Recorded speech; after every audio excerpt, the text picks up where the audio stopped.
আজ তোমাদের শিখিয়ে দেব ঘরে থাকা উপকরণ দিয়ে কাস্টার্ড ফ্রুট কেক। খেতেও হয় যেমন ভালো, তেমনি হয় নরম তুলতুলে, ঠিক স্পঞ্জের মতন। তাহলে চলো শিখিয়ে দিই তোমাদের কি করে বানিয়ে নেবে এই কেক। বন্ধুরা, তোমরা সবাই ভালো আছো তো? আজকে তোমাদের শিখিয়ে দেবো আরেকটা নতুন কেকের রেসিপি, কাস্টার্ড ফ্রুট কেক।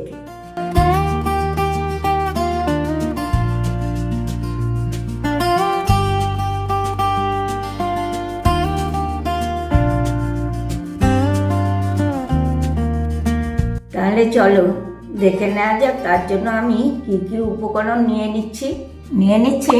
ছোট কাপের 1 কাপ সাদা তেল, বড় কাপের 1 কাপ চিনি। এই দুটোকে আমি খুব ভালো করে মিশিয়ে নেব। 1 কাপ দুধ, 1/2 চামচ ভ্যানিলা এসেন্স। আবারও আমি এটাকে ভালো করে মিশিয়ে নিচ্ছি।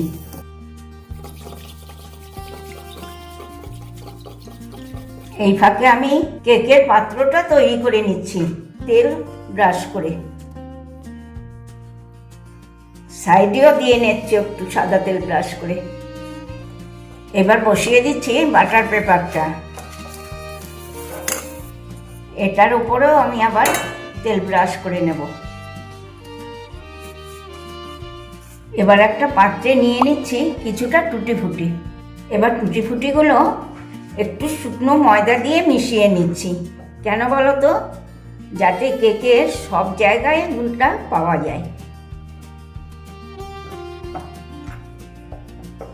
আগে থেকে যেই পাত্রটার মধ্যে তেল, দুধ, চিনি মিশিয়ে নিয়েছিলাম, সেই পাত্রটার মধ্যে এখন মিশিয়ে নেব 3 চামচ কাস্টার্ড পাউডার। ছোট প্যাকেটের 1 প্যাকেট গুঁড়ো দুধ দিয়ে দেব। কিছুটা কাজু কুচি, কিছুটা কিশমিশ, কিছুটা কালো কিশমিশ। কাস্টার্ড পাউডারটা দেয়াতে দেখো কি সুন্দর কিন্তু একটা রং এসছে, খুব সুন্দর রং হয় এটাতে। দিয়ে দেব বড় কাপের 1 কাপ ময়দা। এবার এটাকে খুব ভালো করে মিশিয়ে নেব।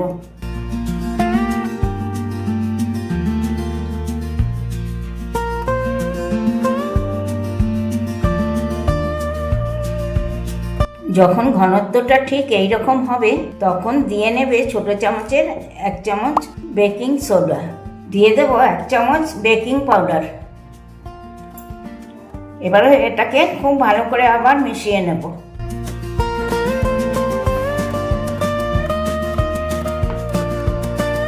এবার দিয়ে দেব একটু ময়দা দিয়ে মাখানো ছিল টুটি ফুটিগুলো দিয়ে দেবো। সব কিছু যখন একসঙ্গে মেশানো হয়ে যাবে, সবশেষে ছোট ঢাকনার 1 ঢাকনা ভিনেগার দিতে কিন্তু ভুলবে না। এবার আমি 10 মিনিট মতন খুব ভালো করে এটাকে ফেটিয়ে নেব। আর এটাকে তোমরা যত বেশিক্ষণ ভালো করে ফেটাবে তত কিন্তু কেকের ব্যাটার খুব ভালো হবে। কেকটা খেতেও হবে অসাধারণ।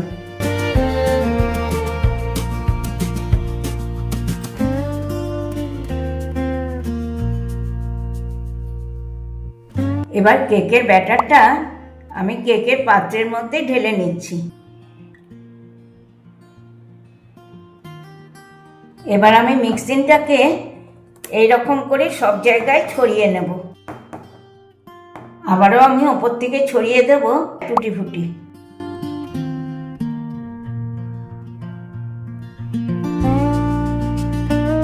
এবার সাজিয়ে দেব কাজু বাদামগুলো।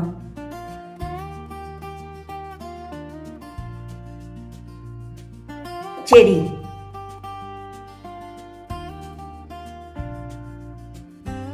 কিশমিশ,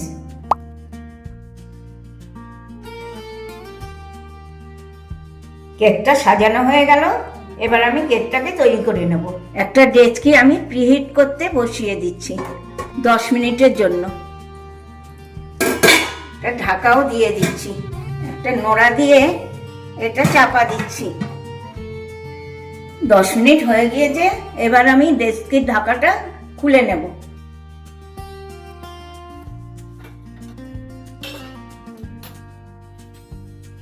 গরম হয়ে গিয়েছে।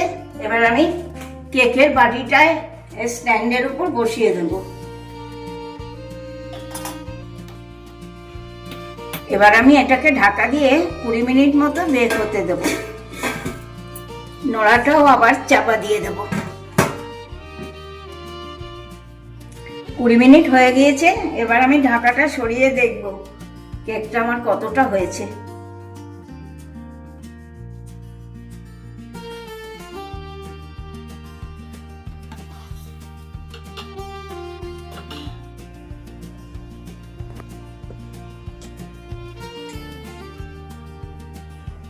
না, কেকটা আরো 15-20 মিনিট হবে, কাঁচা আছে।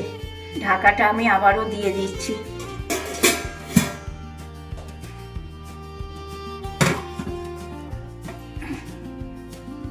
আরো 15 মিনিট হয়ে গেছে। এবার নামিয়ে দেখি।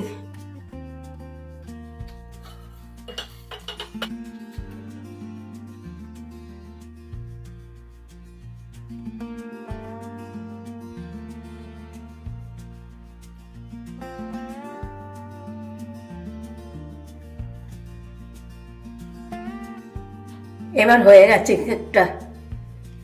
এবার আমি গ্যাসের ওভেনটা অফ করে দেব। আমি এটাকে গরম অবস্থায় আরো 5 মিনিট মতন ঢাকা দিয়ে রেখে দেব। 5 মিনিট ওভার। এবার আমি কেকটা নামিয়ে নেব।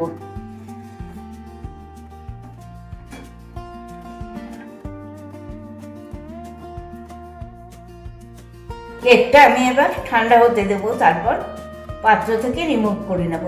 কেকটা অনেকটাই ঠান্ডা হয়ে গিয়েছে। এবার আমি একটা প্লেট দিয়ে ঢেকে এটাকে উল্টে বের করে নেব।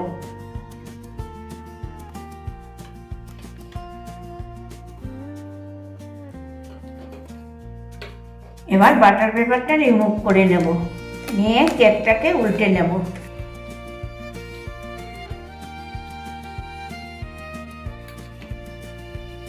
দেখো কি সুন্দর হয়েছে। কি বন্ধুরা, কেমন বানিয়ে ফেললাম কাস্টার্ড ফ্রুট কেকটা। যদি আজকের এই ভিডিওটা তোমাদের ভালো লেগে থাকে তাহলে ফেসবুক, ইউটিউবে একটা লাইক, একটু কমেন্ট করে আমাকে জানাবে তো। ভালো লাগলে একটু শেয়ারও করে দিও। মনে আছে নিশ্চয়ই মুখার্জি কিচেন। তাহলে আজকে আসি, টাটা, বাই বাই। তোমরা সবাই ভালো থেকো, সুস্থ থেকো। নেক্সট দিন আবার চলে আসবো নতুন কোনো রেসিপি নিয়ে।